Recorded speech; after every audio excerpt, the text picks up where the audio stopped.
She stumbled into my arms before I even saw her coming. 1 second, I was scanning the dense bioluminescent jungle of Fire 7 for viable plant samples, and the next, a tall silver-blue figure crashed against me, sending us both sprawling into the soft, moss-like undergrowth.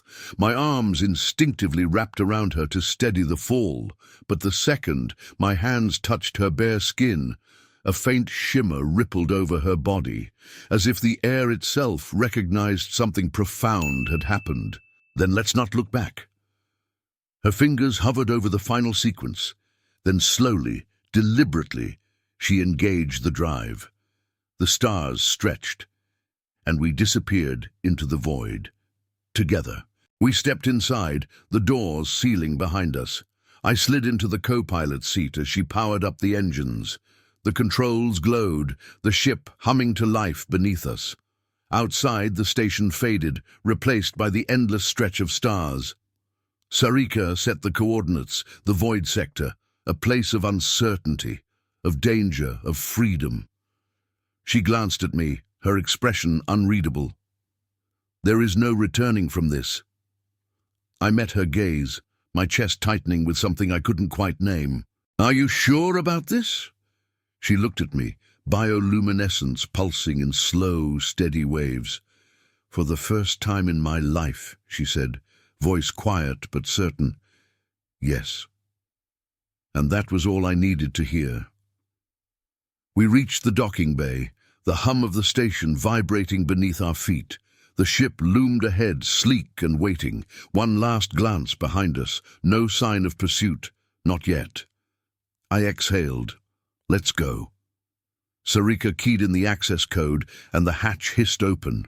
I followed, my pulse steady despite the weight of what was coming. The figure watched us go. Good luck, they said, voice quiet. You'll need it. We slipped back into the corridors, moving fast. The trade hub was alive with activity, but I barely noticed. Every second mattered now. Sari'ka walked beside me, her movements precise, controlled. But when our hands brushed, she didn't pull away. I glanced at her. There is no home for me anymore. Something about the way she said it made my chest tighten. The figure sighed. Fine, I'll scrub your trail, buy you some time, but if they catch you... They won't, I nodded. We won't let them. The figure shook their head, muttering something in a language I didn't understand. Then they reached out, pressing a data chip into Sari'ka's palm. Coordinates. Use them. Sari'ka nodded once, then stood. So, what's the plan? Sari'ka studied the map, her expression unreadable. We take our ship. We leave. The figure raised an eyebrow. And go where? Sari'ka didn't answer immediately. Then, softly, she said, where they cannot follow. I frowned. And that would be... She turned to me. The void sector. No controlled territory, no laws, no pursuit. The figure let out a slow whistle. You'd rather take your chances in lawless space than return home. Sari'ka's expression didn't change. They tapped a sequence into the console embedded in the table. A holographic display flickered to life, revealing a layout of the trade hub, along with incoming ships. One of them bore the unmistakable markings of Sari'ka's people. I tensed. They're already here. Sari'ka's fingers curled against the table, her jaw tight. How long? The figure tapped a control. Hours, maybe less, but they won't come in force. Not here. Too many other factions watching. I exhaled, my pulse pounding. What about you, Outworlder? You willing to die for something you never asked for? I met Sari'ka's gaze. The weight of everything we had been through pressed down on me, but there was no hesitation in her eyes, no doubt, and maybe, for the first time, neither was there in me. I'm not dying today, I said. Neither is she.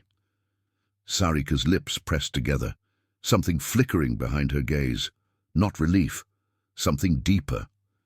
The figure exhaled through their nose. Then you'll need an advantage. My stomach tightened. What does he want? The figure leaned back, their bioluminescent eyes narrowing. To erase the mistake, to prove the bond was never real. I swallowed. And by erase, you mean your death and hers. Silence stretched between us. Sari'ka's bioluminescence flared, but her voice remained steady. Then we fight. The figure chuckled, low and humorless. You always were predictable. They glanced at me, because whatever came next, whatever truth they were about to reveal, would decide everything. The figure's gaze locked onto Sari'ka, the dim glow of their circuitry reflecting in their eyes. Your people will not let this stand. Sari'ka didn't flinch. They accepted the bond. The figure exhaled, shaking their head. The council did, but the ones who wanted you gone, the ones who saw you as a threat to the old ways, they won't stop. Their gaze flicked to me, and neither will Arvin. The figure leaned forward, hands clasped. Tell me, Sari'ka, why have you come? Sari'ka's bioluminescence pulsed once, slow and deliberate. Because the past is behind me. I need to know what future remains. The figure's gaze sharpened. And are you prepared for what that answer might be? A pause. Then steady and sure, Sari'ka said, yes. The figure studied her, then me, then exhaled through their nose, then listened carefully. I braced myself. When they turned, their irises shimmered with faint circuitry, as if they weren't entirely organic. They smiled, slow and knowing. Sari'ka, they said, voice modulated, synthetic and natural at the same time. I heard you were dead. Sari'ka sat across from them. Disappointed. The figure chuckled. Always found you too stubborn to die. Their gaze flicked to me. And this must be your bondmate. I stiffened slightly at the word. Sari'ka's expression didn't change. The interior was a haze of low light and murmured conversations. The air carried the scent of something vaguely floral, masking the underlying staleness of recycled oxygen. Patrons sat in private booths, speaking in tones too low to eavesdrop on. Screens lined the back wall, displaying data streams in languages I didn't recognize. Sari'ka moved toward a secluded corner where a single figure sat, their back to the entrance. Their skin was dark and smooth, reflective like polished stone. Sari'ka walked with purpose, and I matched her stride, my hand hovering near the disruptor at my side. We reached a quieter sector, the kind of place where information was currency, and those who dealt in it never asked for names. She stopped outside a dimly lit establishment, the entrance flickering with neon glyphs I couldn't read. I raised an eyebrow. This where we're getting our answers? She glanced at me, then stepped inside. She turned, leading us back into the dim corridors, her movements still fluid, still watchful. But something was different now. The tension in her wasn't the same. We wound through the station's lower levels, past traders bartering in hushed tones, past security enforcers who didn't enforce much of anything. The air here was thick with unspoken deals and quiet threats. It wasn't a place where you let your guard down. The station's distant hum reminded me of where we were, what we were running from, and what still lay ahead. I exhaled, reluctant but steady. We should move. Sari'ka's gaze flickered, the glow of her bioluminescence pulsing softly before she gave a small nod. Yes. But she didn't step back right away, neither did I. Then, as if sensing the shift, she straightened, the precise control returning to her posture. The moment was acknowledged, but not spoken about. Not yet. A flicker of something behind her gaze, then softly she said, yes. And for the first time since this all began, I realized something. This wasn't just about survival anymore. This was about us, whatever that meant. And I was ready to find out. The weight of our choice settled between us, not heavy, but grounding. Sari'ka didn't pull away, and neither did I. The bond had never been something we asked for, but now it felt like something more, something real. Then softly she said, "It was." I swallowed hard, feeling something tighten in my chest. She had spent her whole life obeying rules, following orders, doing what was expected of her, but here now she had made a decision no law had forced her into. And so had I. I brushed a strand of silver-blue hair from her face, tucking it behind her ear. "What now?" She exhaled slowly, her bioluminescence still pulsing in steady rhythmic waves. "We face what comes next." I nodded. "Together."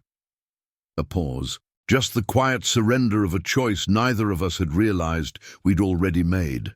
I felt the tension in her melt, the way she leaned into me like she had finally stopped fighting against something she didn't have to resist anymore. Her hands settled against my chest, fingers curling slightly against the fabric. Mine traced the contours of her spine, feeling the way her bioluminescence pulsed against my fingertips. The bond between us had been forced. The law had dictated our fates. But this was ours. The kiss deepened, slow and consuming, and for the first time since this all started, I stopped thinking, stopped questioning, stopped doubting. When we finally pulled back, she didn't move far. Her forehead rested against mine, her breathing steady, controlled, but her eyes told a different story. I smiled slightly. That felt less like a survival strategy and more like a choice. Her lips parted, and for a moment I thought she might argue. The warmth of her, the faint glow of her markings against my skin, it was grounding, electric. She inhaled slow and steady. "Callum." It was the first time she had said my name like that, not out of necessity, not out of frustration. Just my name. I reached up, my fingers trailing along the edge of her jaw. "Sari'ka." Her bioluminescence flared brightly, just for a second. And then she kissed me. There was nothing hesitant about it. No uncertainty. "Are we?" I let out a quiet laugh. "Maybe not." Her lips parted slightly, like she wanted to say something else but didn't. Instead, she closed the distance. It wasn't sudden. It wasn't rushed. It was careful, deliberate, like everything she did. Her touch was light at first, as if she was waiting for me to pull away, but I didn't. I couldn't. I tilted my head down just slightly, enough that our foreheads brushed. Not duty, something else, something real. Sari'ka's fingers brushed against mine again, light but deliberate. Her bioluminescence pulsed in slow, rhythmic waves, shifting between violet and cyan. I wondered if she even realized how much it revealed about her, about the things she didn't say. I exhaled slowly. You know, for two people who had a lifetime decision made for them in the span of a single second, we're handling this surprisingly well. Her gaze stayed locked on mine. A breath, a hesitation. I wasn't sure who moved first, but suddenly she was there, her body close, the warmth of her skin radiating beneath the cool glow of her bioluminescence. Her hand brushed against mine. Deliberate, testing. I didn't pull away, neither did she. For the first time since this all started, the bond wasn't something forced on us. It was something we chose, and that changed everything. The moment stretched between us, charged with something I couldn't name, not obligation. The soft glow of her markings pulsed in slow, steady waves, reflecting in her iridescent eyes. For the first time there was no tension in her posture, no rigid control, just stillness. My heart thudded once, hard. "This bond," I said, voice barely above a whisper. "It was never a choice." Her gaze lifted, locking onto mine. "No," I swallowed. "But this, us, right now, this is." A slow inhale, a shift in the way she held herself, just barely. "Yes." The distance between us wasn't much. We moved through the market in silence after that, winding toward the station's lower levels, where the lights were dimmer, the crowds thinner. The deeper we went, the quieter it became. Finally, Sari'ka stopped in a narrow alley. Pressing her back against the metal wall, I leaned beside her, exhaling. "We're really doing this, aren't we?" I said quietly. She didn't look at me. "We have already done it."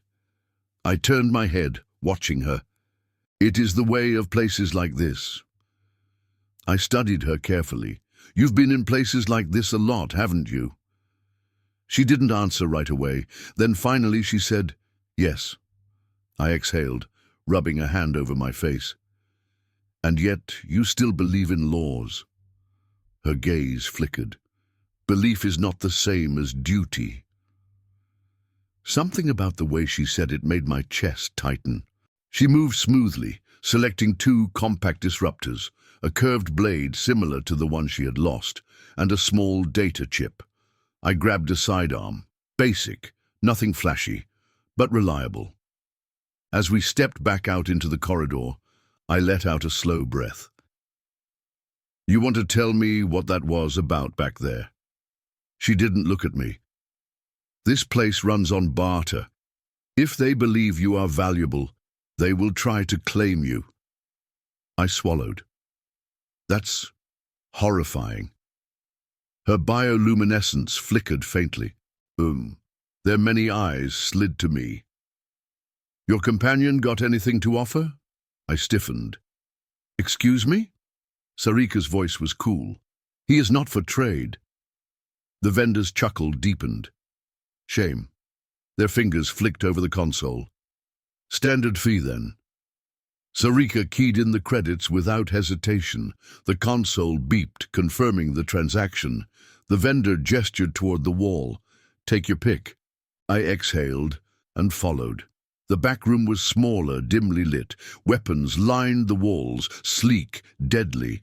A single console hummed on a low table. The vendor leaned against it. "You planning on running from someone, or running toward them?" Sari'ka didn't answer immediately. Then, "Both!" Something about the way she said it made my stomach tighten. The vendor let out a low, layered chuckle. "I like you." They tapped at the console. "Clean sequences don't come cheap, weapons even less so." "Looking for something specific?" the vendor drawled, their voice a layered distortion. Sari'ka didn't hesitate. "Blades, disruptors, a clean identity sequence for an unregistered ship." The vendor's mouth curved in something that might have been amusement. "Expensive requests." She didn't blink. "Not for the right buyer." They considered her, then me, then inclined their head toward a back room. "Come." I hesitated, but Sari'ka stepped forward without a flicker of hesitation. She led us into a quieter sector of the market where the vendors didn't shout but watched carefully, their wares displayed behind reinforced barriers, weapons, security tech, the kind of things you didn't buy unless you planned to use them. Sari'ka stopped in front of a low-lit stall where an alien with shifting, translucent skin leaned lazily against the counter. Their many-lidded eyes took us in with a slow, practiced calculation. She belonged in places like this, not just surviving, but moving through them like she had always known how. I kept close, scanning faces, trying not to look as out of place as I felt.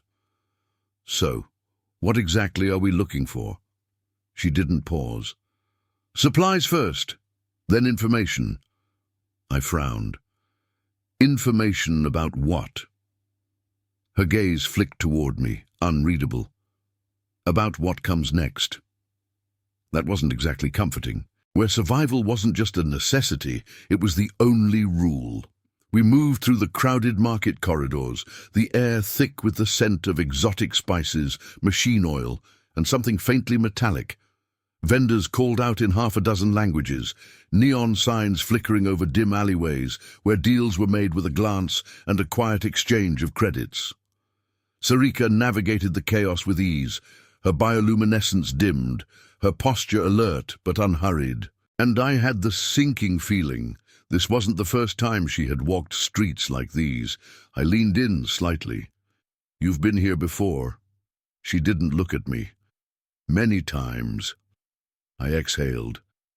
"And yet, somehow, you were still enforcing laws back home." Her bioluminescence flickered subtly. One does not always have the luxury of choice. I didn't press. Instead, I followed as she led us deeper into the station, where the lights burned dimmer and the people looked at you just a little too long. She moved with purpose, weaving through the mass of bodies with the kind of quiet confidence that kept people from asking questions. I stayed close, trying not to look too much like someone who didn't belong. As we walked, I found myself watching her.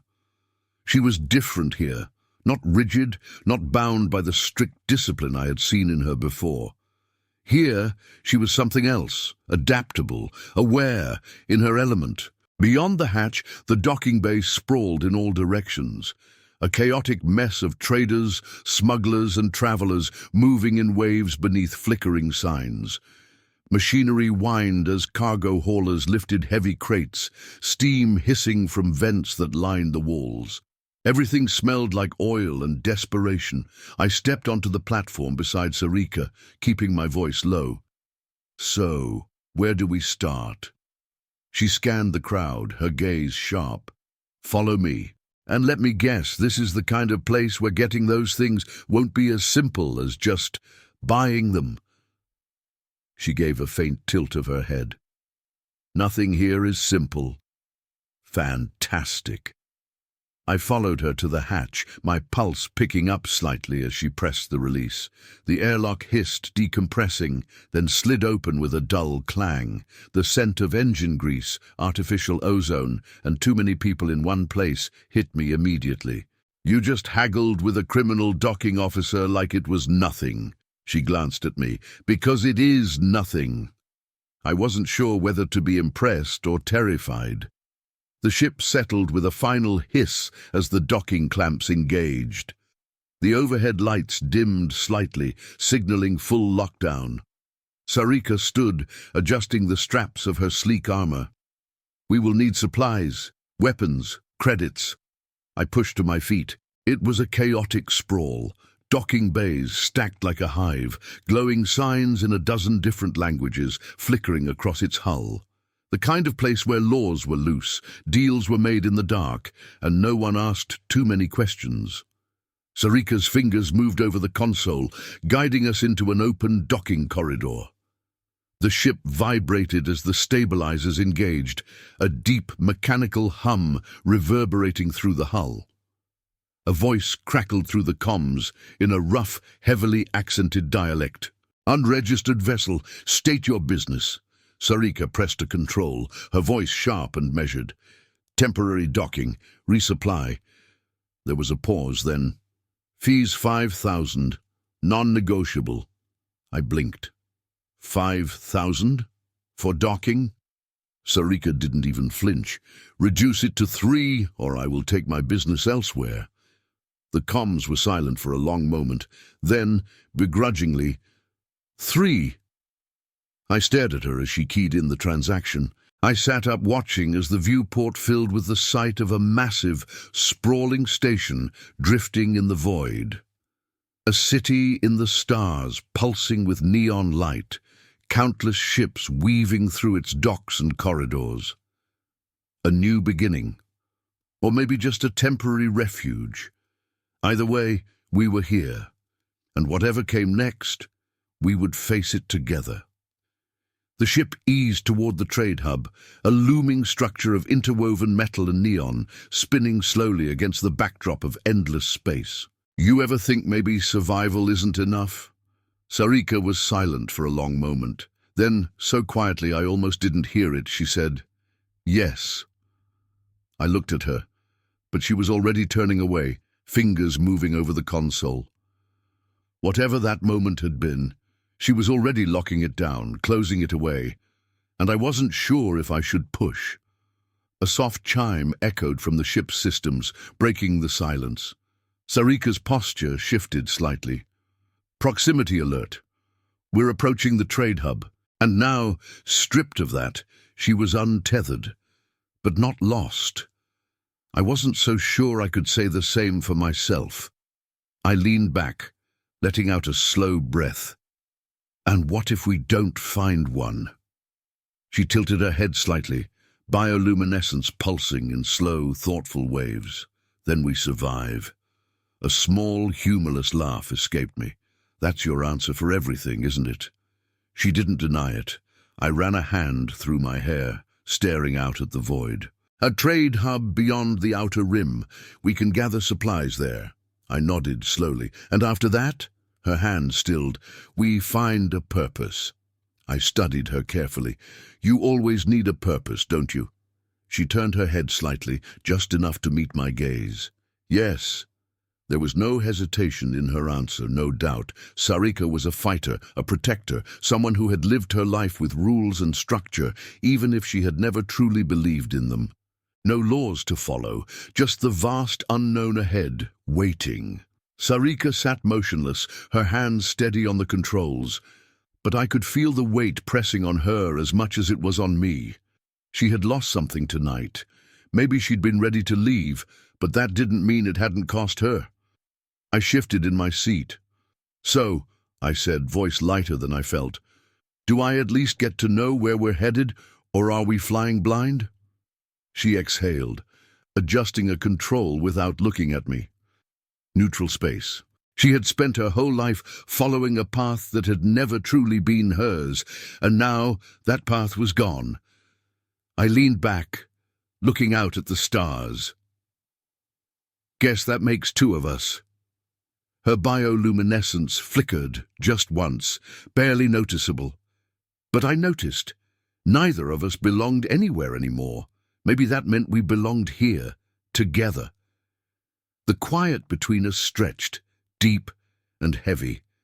The stars outside the viewport burned cold and distant, an endless sea of possibility. No home to return to. What do you mean? She exhaled slowly, eyes still fixed on the stars ahead. My duty was always clear, to uphold the law, to maintain order. A pause. But I have never believed in it the way they do. I let that sink in. So you enforced rules you didn't agree with? Yes. Why? She turned her head slightly, just enough to meet my gaze. Because it was the only path I had. I held her stare, something twisting in my chest, not untouched by all of this. For a moment, I considered letting the silence stretch, but something in me, the part that had always needed to understand things, to solve problems, wouldn't let it go. Sari'ka, I said carefully, why were you planning to leave before any of this happened? She didn't move, didn't even blink, but after a long moment she finally said, because I have never belonged. Her voice was quiet, steady, but there was something underneath it. I frowned. Not immediately, the bond was proven. That will slow any pursuit. Slow, but not stop. She hesitated. Some will accept the outcome, others. Her fingers tightened briefly against the console. Arvin will not let this go. I exhaled through my nose. Yeah, I got that impression. She didn't respond, her gaze locked on the navigation readout. I studied her, noting the rigid line of her shoulders, the faint tension in her jaw. She was composed, controlled, but not unaffected. There are neutral sectors beyond the outer rim. We can resupply there. And then? She was silent for a moment. Then finally she said, we decide. That word settled between us. We. For all the distance she had kept between us since the bond had formed, she wasn't just thinking for herself anymore. Whether she liked it or not, we were in this together. I shifted, watching her carefully. What about your people? Are they going to come after us? Her bioluminescence dimmed slightly. Sari'ka kept her hands steady on the controls, her expression unreadable. I leaned back in my seat, watching the stars stretch endlessly ahead, feeling the weight of it all settle into my chest. No turning back, no home to return to. Just the two of us, bound by something we never asked for. I let out a slow breath.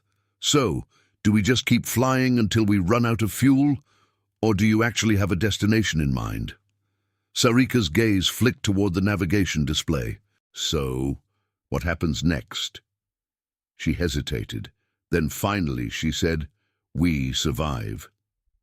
That should have been a simple answer, but the way she said it made it feel like something more. Survival meant figuring out what we were now, what this bond meant, not just by law, but by choice. I exhaled slowly, turning my gaze to the stars. We had left her world behind. Now, it was just us, and whatever came next.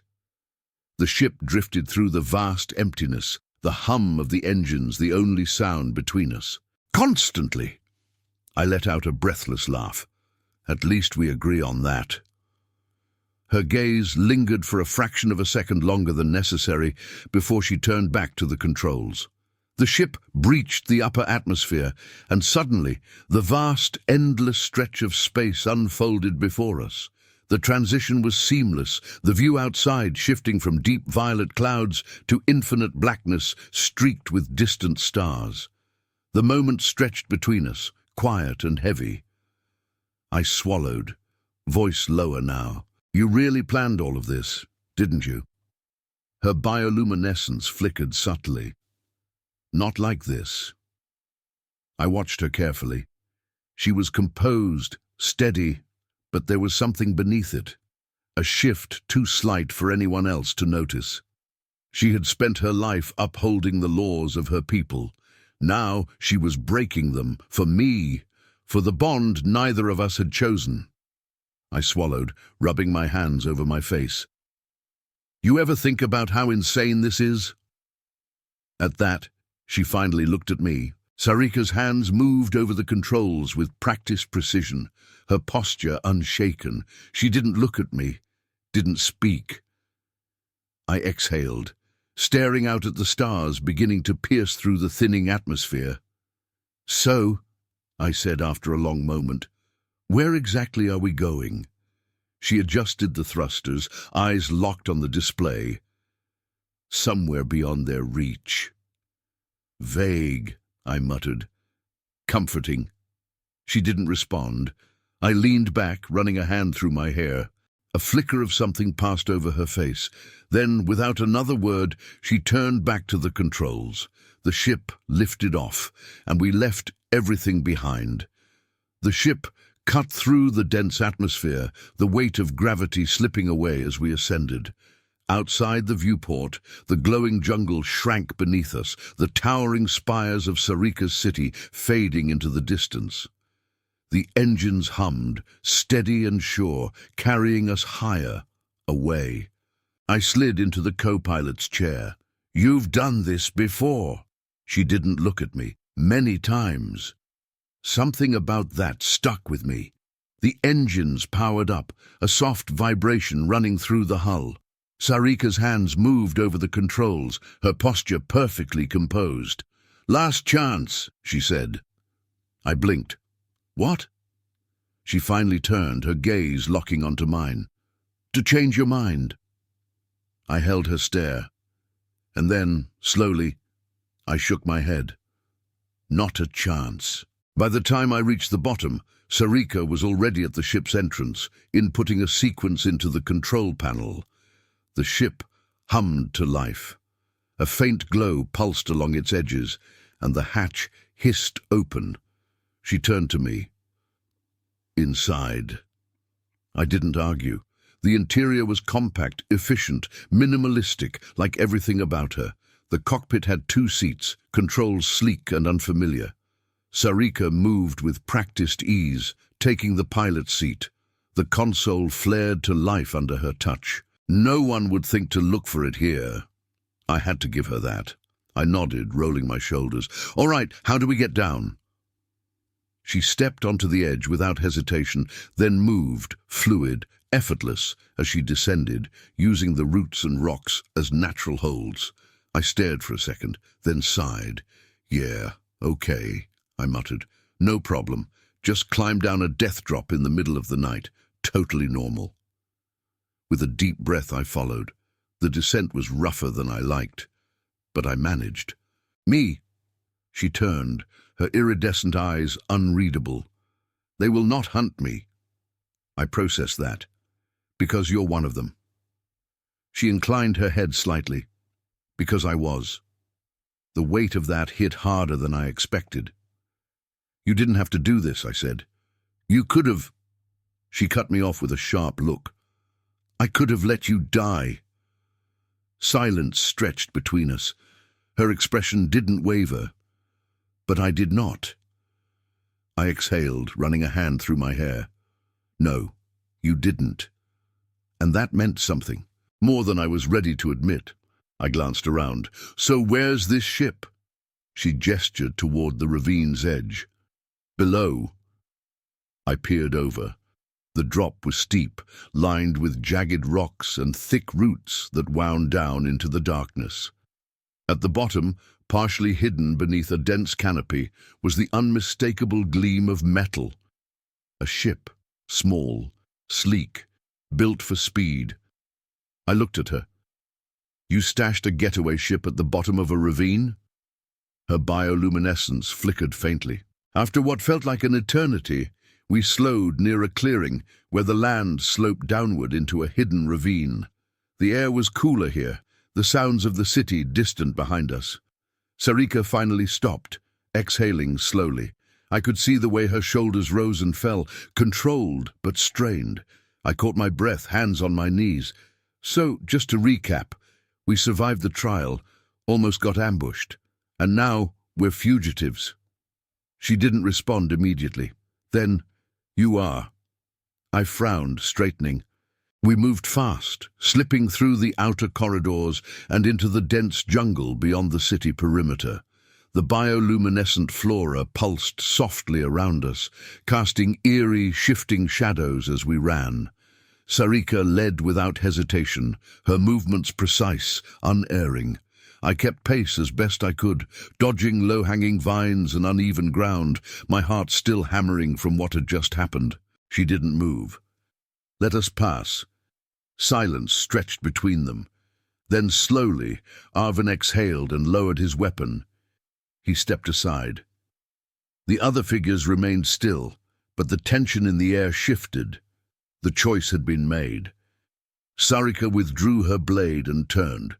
"We go!" I didn't hesitate. As we moved past Arvin, I glanced back. His gaze followed us, his jaw tight. This wasn't over. But we had won. For now. "You would throw away your place for him?"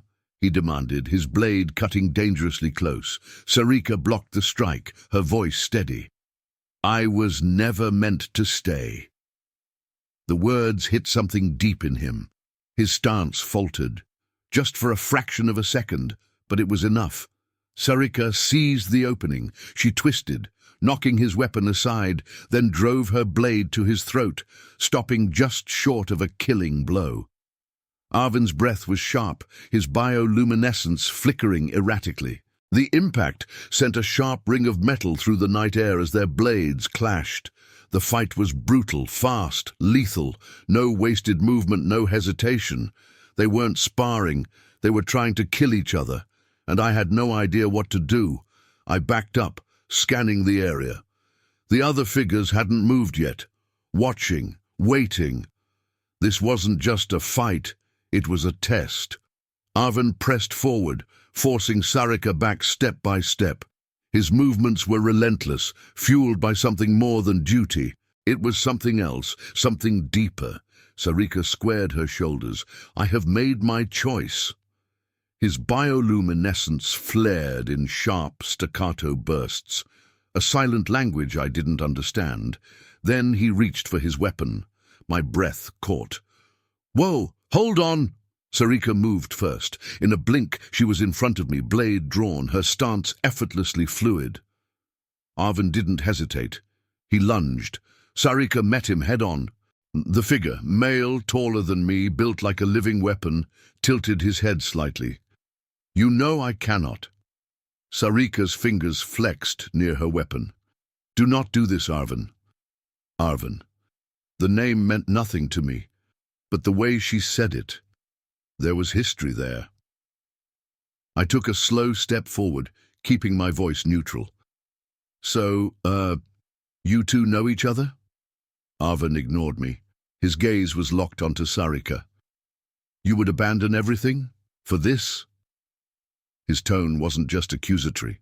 A faint, unfamiliar chime echoed through the air, some kind of signal. Then, from the darkness, a voice. "Sari'ka." She went still. A figure dropped down from above, landing smoothly on the stone path before us. Their armor was heavier than hers, marked with deep, intricate patterns. Their bioluminescence pulsed in steady, controlled waves. Their gaze shifted to me, then back to her.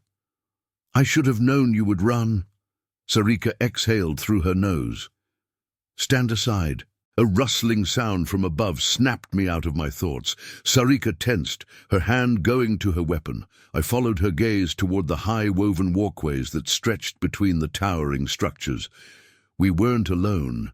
Figures moved in the shadows above, fast and precise, watching, waiting. Sari'ka inhaled sharply. "They're coming." My pulse spiked. "They're not happy about the whole bond-proven thing, huh?"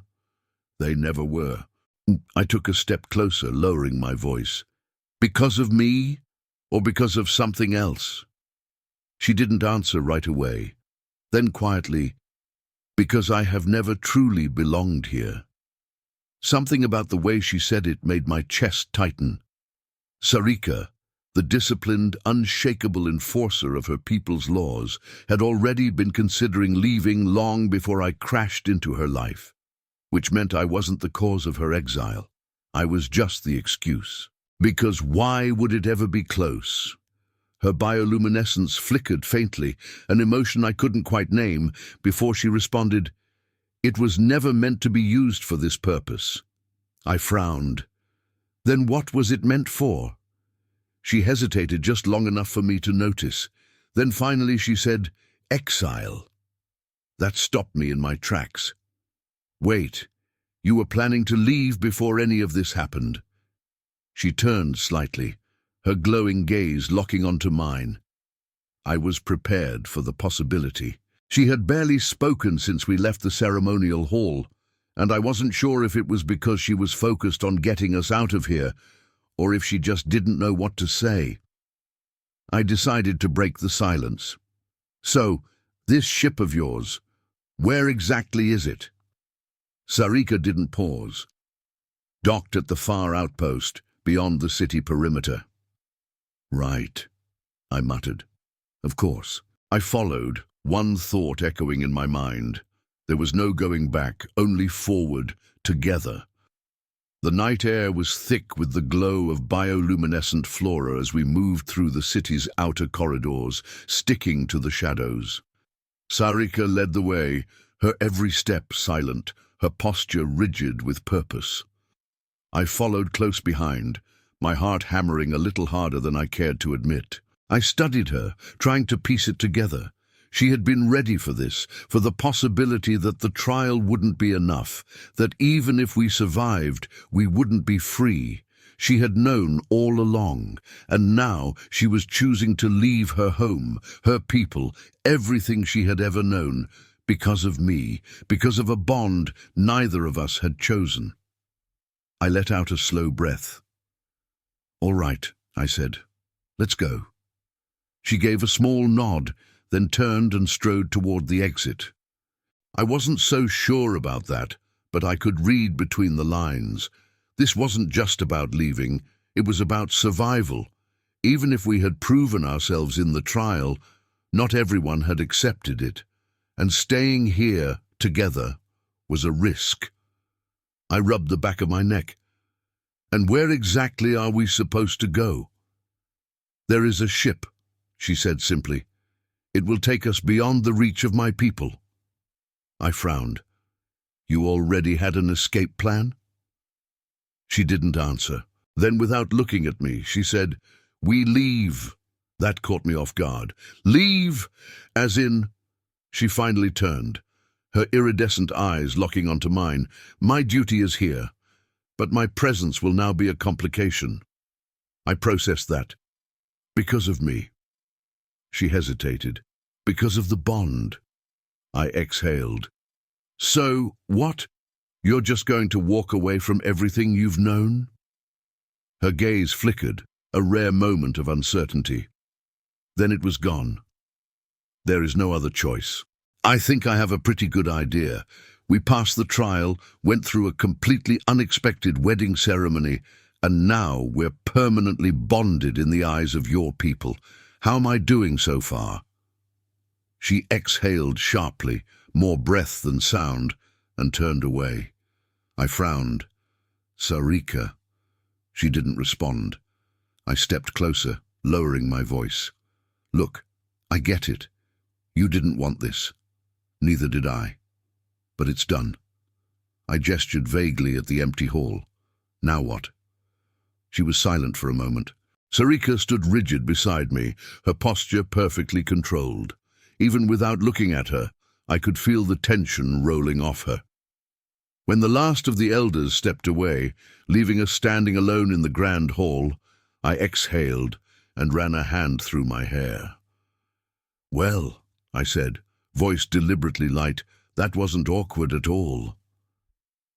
Sari'ka turned her gaze to me, her bioluminescent markings pulsing in slow waves. "You do not understand what has happened." I raised an eyebrow. The strands tightened, then dissolved into the air. It was done. I let out a slow breath. Sari'ka turned to face me, her expression unreadable. The ceremony was over. But whatever this was between us, it was only just beginning. The gathered onlookers slowly dispersed, murmuring amongst themselves in their own language. Some cast lingering glances our way, others turned without a word. Whatever they thought of this bond, of me, remained unsaid. Sari'ka stepped onto it without hesitation. I hesitated for half a second before following. The lead elder stepped forward. "The rite will be completed." Sari'ka stood still as the strands of light shifted, wrapping around her wrists, then mine. They weren't solid, not exactly, but I felt a faint warmth as they settled. A second elder spoke, bound by law, by spirit, by the will of the ancients. Their gaze moved between us. "You are no longer two." Two of the masked figures stepped forward, motioning for us to follow. Sari'ka walked ahead without hesitation, and I followed, my mind still catching up to the fact that this was real. We emerged from the underground chamber into the city's upper levels, where the structures pulsed softly in the dim light. The air was warmer up here, carrying the faint scent of something floral. A procession of onlookers had gathered, watching in solemn silence. Some looked intrigued, others wary. I leaned toward Sari'ka, keeping my voice low. "Am I imagining things, or do they look less than thrilled?" She didn't answer immediately. Then, "Some will not see this as a victory." "Fantastic." We entered a grand hall, circular, its walls lined with more of the intricate glowing symbols I had started to associate with their culture. In the center stood a raised platform, surrounded by what looked like shimmering strands of light, suspended in the air. That didn't sound ominous at all. I chanced to glance at Sari'ka. She wasn't looking at me. The elders motioned toward the exit of the proving grounds. "You will return to the sanctum. The rites will be completed." I hesitated. "Rites?" Sari'ka exhaled, a barely there sigh. "Ceremonial recognition of the bond." I frowned. "Let me guess, not optional." She turned to me then, her violet cyan gaze steady. "No." I nodded slowly. "Of course not. From this moment forth, you are as one." Sari'ka's expression didn't change, but I saw the tension in her shoulders. the way her fingers curled slightly at her sides. She had spent her life upholding laws like these, and now she was caught in one with no escape. And so was I. I swallowed hard, keeping my voice level. "So that's it? We passed?" The elder's gaze flickered to me. "Yes." Another pause. "Your life is now tied to hers, as hers is to yours. What she is, you are. Because the trial was over. And now our bond was no longer a question of survival. It was real, indisputable, permanent. The realization settled between us like a weight neither of us knew how to carry. Permanent. The crowd remained eerily silent as the elders stood, their bioluminescence pulsing in synchronized rhythm. The leader's voice rang through the chamber. "The ancients have witnessed your trial. The bond has been tested and has not broken." A pause. Sari'ka landed beside me, her own breathing steady. Her bioluminescence had shifted, pulsing in slow, even waves. We looked at each other. Then above us, the elder's voice rang out. "The trial is complete." The crowd that had gathered above watched in silence as the creature's body lay motionless at our feet. Then finally, the elder spoke again. "The bond is proven." A slow exhale left me, tension draining from my shoulders. But as I looked at Sari'ka, I saw something shift in her expression. It struck true, and the beast let out a piercing, distorted screech, rearing back in pain. That was all Sari'ka needed. She leapt from the outcropping, blade flashing in the dim light, and drove her weapon deep into the exposed flesh at the creature's throat. For a moment, everything was still. Then, with a final, shuddering breath, the creature collapsed. Silence. My heart was still hammering in my chest as I stumbled forward, catching my breath. The creature turned its attention to her, its body coiling before launching forward in pursuit. Perfect. I took off after them, watching as Sari'ka led it between the jagged stones. The terrain forced it to slow, maneuvering carefully to avoid getting stuck. That was our opening. She pivoted sharply, planting herself atop a narrow outcropping. "Now!" I grabbed a fallen shard of rock, sharp, heavy, and hurled it toward one of the creature's luminous eyes. Sari'ka's eyes flickered in understanding. "Lure it into the rocks." "Exactly." She didn't question me. Instead, she shifted her stance, stepping deliberately toward one of the jagged formations. "Make it chase me." That was easier said than done, but I didn't have time to argue. As the creature lunged again, I shouted, waving my arms. "Hey, ugly!" It snapped toward me, but Sari'ka was already moving. She dashed toward the rock formations, her movements fluid. This wasn't just about fighting, it was a test, a trial of our bond. That meant brute strength wasn't the only thing that mattered. Sari'ka landed beside me, barely winded. "Do you have a plan?" "Working on it," I said. "What do we know?" She didn't hesitate. Thick plating over its chest and back, vulnerable around the eyes, neck, and joints. The creature growled, stalking toward us again. I glanced at the jagged terrain. We need to control its movement. It's too fast in open space. Before I could get my bearings, Sari'ka was already in motion. She unsheathed a sleek, curved blade from her side and sprinted toward the beast, her movements sharp and calculated. The creature tracked her, its 6 eyes narrowing as it twisted toward her. It was fast, too fast. A massive clawed limb struck out, forcing her to leap back just as the stone beneath her cracked from the impact. I forced myself upright, heart pounding. "Okay," I muttered. "Think, Callum. Think." The creature roared. The trial had begun. The creature lunged. Sari'ka moved first, a blur of silver blue as she dodged to the side. Her sleek armor barely made a sound as she rolled, her bioluminescence flaring in rapid pulses. I, on the other hand, was significantly less graceful. I threw myself sideways, barely missing the sweep of a jagged claw that slammed into the stone where I'd been standing a second before. I hit the ground hard, my breath knocking out of me. Something big. Sari'ka's hand went to the weapon at her side. "Stay close." I didn't argue. Then, from the darkness, it emerged. A creature unlike anything I'd ever seen. Massive, reptilian, with dark, chitinous plating and multiple luminous eyes that locked onto us with predatory focus. Its movements were eerily smooth, its claws clicking against the stone as it advanced. I felt my pulse skyrocket. "Oh, you have got to be kidding me." Sari'ka shifted into a defensive stance. "Ready yourself. Any chance we can just, I don't know, hug it out and call it a day?" She didn't even dignify that with a response. A voice echoed through the chamber, amplified by the acoustics. "The bond will be tested." I looked up to see the elders had gathered on a raised platform, watching. "The trial begins now." A deep rumble shook the ground beneath us.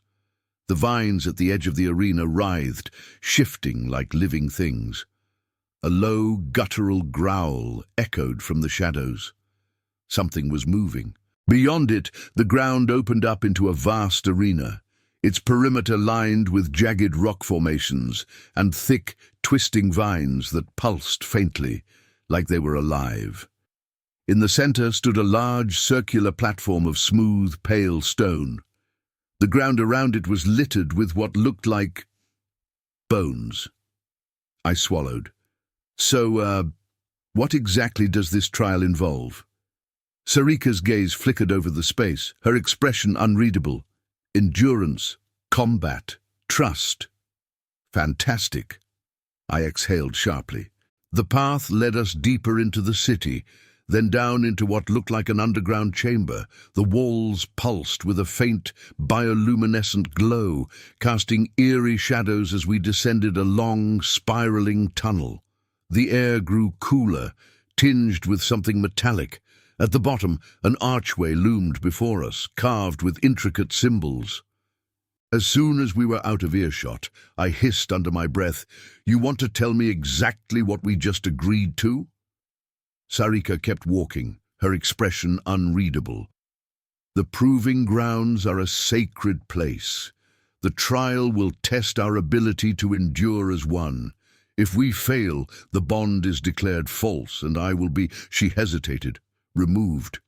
"Removed." I let the word settle. "You mean killed?" Her silence was answer enough. I scrubbed a hand down my face. "Great, just great." I didn't need to ask what that meant. Sari'ka inclined her head in a precise, controlled movement. "We accept." I turned to her sharply. "Do we?" She shot me a look that shut me up immediately. The masked figure stepped forward and motioned for us to follow. The gathered crowd parted as we moved through them, their eyes tracking us like we were already ghosts. The chamber fell into silence as the weight of that word settled over us. Survival. Sari'ka didn't flinch, but I saw her fingers twitch slightly at her side. I wasn't sure if it was nerves or calculation, but I knew one thing. This was bad. The elder gestured to one of the masked figures at the side of the room. "You will be taken to the proving grounds. If your bond is true, you will endure. If it is not—" Their bioluminescence pulsed, slow and deliberate. "The bond will be severed." One of the elders leaned forward, their glowing gaze settling on me. Then they spoke, and this time it was in my language. "You are the outworlder who has bonded with Sari'ka." I cleared my throat. "That's me." A murmur ran through the gathered figures. The elder ignored it. "You understand what this means?" I glanced at Sari'ka, but her expression was unreadable. "Not really," I admitted, "but I'm learning fast." Another murmur, this one sharper. The elder's gaze didn't waver. "Then learn this." They leaned forward. "If your bond is true, you will prove it." A cold sensation crawled up my spine. "And if we don't?" The elder tilted their head slightly. "Then the bond will be broken." My stomach tightened. I already knew what that meant. Sari'ka stepped forward, her voice even. "What is the nature of the trial?" The elder considered her, then spoke a single word. "Survival." My heart sank. I didn't like the sound of that. The chamber was vast, its walls lined with figures draped in dark ceremonial armor. Their faces were mostly obscured by elaborate masks, but I could feel their eyes on me. At the far end of the room, seated on a raised platform, were 5 elders. Their bioluminescence pulsed in a slow, deliberate rhythm, judging, analyzing. The leader who had escorted us stepped forward and addressed them in a language I didn't understand. Their words were clipped, formal. At the center of it all stood a massive structure, its doors carved with symbols I couldn't begin to understand. The council chamber. Sari'ka finally turned to me as we stopped before the entrance. "Say nothing unless spoken to. Show no weakness." I swallowed. "Great. Love a welcoming committee." She hesitated, her gaze flickering to mine, and for a brief moment something softened in her expression. Then she turned away. "Stay close." The doors parted, and we stepped inside. The path through the jungle led us into a clearing where the towering architecture of her people's civilization rose from the landscape. The structures were sleek and organic, as if grown rather than built, their surfaces shimmering with a faint internal light. Bridges of woven metal and luminous threads stretched between them, forming an intricate web of pathways high above the ground. "So, what exactly does brought before the council mean?" She didn't look at me. "It means they will determine whether our bond is valid. If they deem it unworthy, the law allows for a challenge." I frowned. "A challenge?" "A trial," she clarified. "A test of strength, of devotion."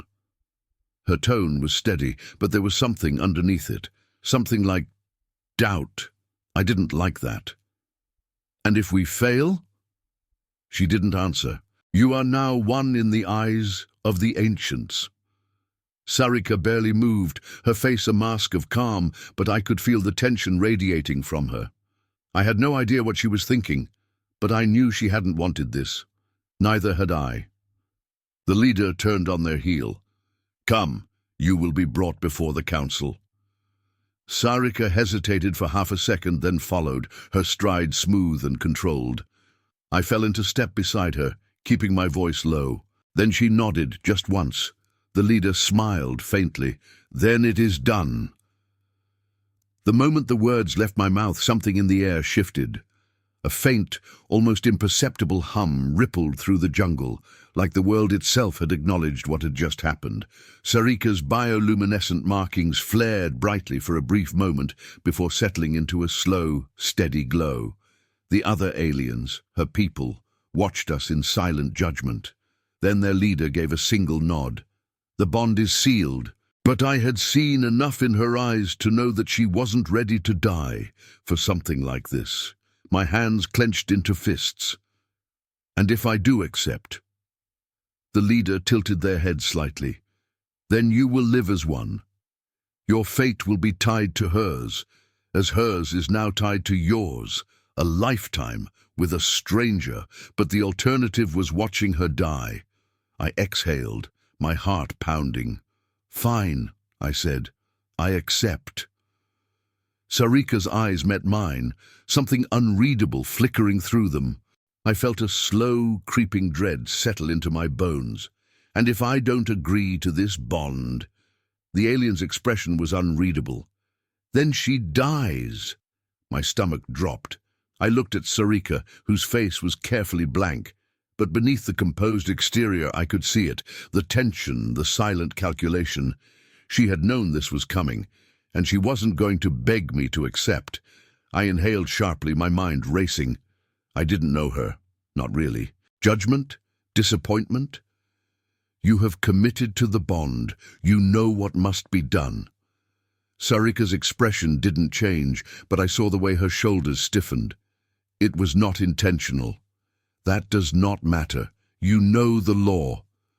The figure's gaze turned to me, assessing as if measuring my worth in a single glance. Outworlder, you have trespassed upon sacred ground.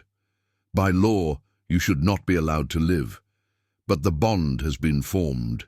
I turned more slowly, my instincts screaming at me that I was caught in something way bigger than myself. A group of alien figures emerged from the jungle, their luminous eyes locking onto us with eerie precision. They were dressed in armor similar to Sari'ka's, but heavier, more ceremonial. Their movements were slow, deliberate, predatory. The one who had spoken stepped forward, their gaze flicking between us. "Sari'ka," they said, voice laced with something I couldn't quite place. "And if I refuse?" Her bioluminescent patterns dimmed slightly. "Then you will be considered a violation of sacred order. Breaking the bond would mean—" She hesitated for the first time, her hands tightening into fists at her sides. "Execution." The blood drained from my face. "Mine." "Hers." A new voice rang out behind us, sharp and authoritative. Sari'ka spun, moving so quickly I barely registered her hand on the hilt of a sleek, curved weapon at her side. The word felt like a misfire in my brain. "You're telling me that because caught you when you fell, we're married now?" "Bonded." Her voice was cool, as if she were trying to keep her own emotions in check. "And bonded pairs are for life." A nervous laugh bubbled in my throat, but the intensity in her gaze killed it before it fully formed. This wasn't a joke. This wasn't some cultural misunderstanding I could untangle with a few well-phrased questions. This was law. I swallowed.